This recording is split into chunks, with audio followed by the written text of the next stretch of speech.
when I talk about purpose, right, like we talk about these guiding factors, like look at what you did when you were young, what were the things that interest you when you were a younger person, or when you look at your gifts and talents, all of these things, you jot them together. That's like an exercise that I do in my book, where I talk about what is your area of burden or what are your strengths. Like, for example, I always tell people, if you are good in singing, but then you're not good in math, don't ever think that your purpose is to become a math teacher. You're going to make people hate math. So you jot down everything together, and then you try to see how can you put them in the right channelizing factor. Like, let me explain this to you. So now, for example, I may have a good intention. Okay, like there was water running in a tap one time, and I came running to close the tap, and realized that there was a problem with the tap, and I made things worse. Water started gushing even more, and the plumber had to be called in. And then I realized that you may have good intention, but you don't have what it takes to solve the problem, then it's a big problem.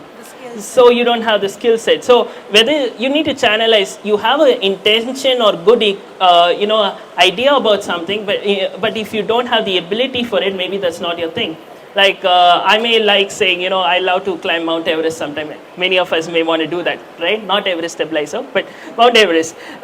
So if you want to climb Mount Everest and you don't have the ability to even climb one local mountain nearby, I mean, there are so many mountains in Coimbatore, then when are you going to climb Mount Everest, right? So you need to channelize your desires, channelize your abilities. Like just because you have a desire to shoot doesn't mean you have to become a terrorist. Maybe you can channelize to think that maybe I can join the army and serve the country.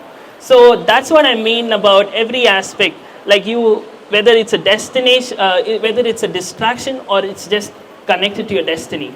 Or if it is something really practically possible, like for example, if I say I want to become the President of the United States of America, I can say I want to do it, I have all the willpower, but logistically speaking, you need to be a born citizen of US to become a citizen, to become the president of US. So you need to look at those things, channelize them. And one important thing I find a lot of people miss is to go deep on their niche.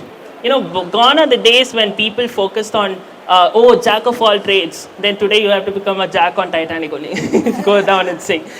Jack of all trades is Titanic's days, okay? It's not for today. Today it's jack of all trades, master at none. So in the sense that what they really want you to focus on is, can you be the best and number one at one or two things than to be average in 20 different things. And that's where a lot of people miss. Now, I'm a speaker, but rather than just being one among the million speakers out there, how can I be that unique speaker in my niche? How can I bring in, like, nobody speaks with bringing Scooby-Doo into the picture. Nobody brings in comedy. I also do stand-up comedy and stuff. So people are like, oh my gosh, this is such a serious place and you bring in comedy here? Okay, then go to this hospital because you're so serious. That's the way I bring in, because you need humor, you need something different that brings to the table. And that's what brings that uniqueness and makes the difference. And I always say this, what is different about you is what will make the difference around you. So that's why I always tell people, channelize, go deep, till you find out what is that unique thing about you that makes you stand out from everybody else.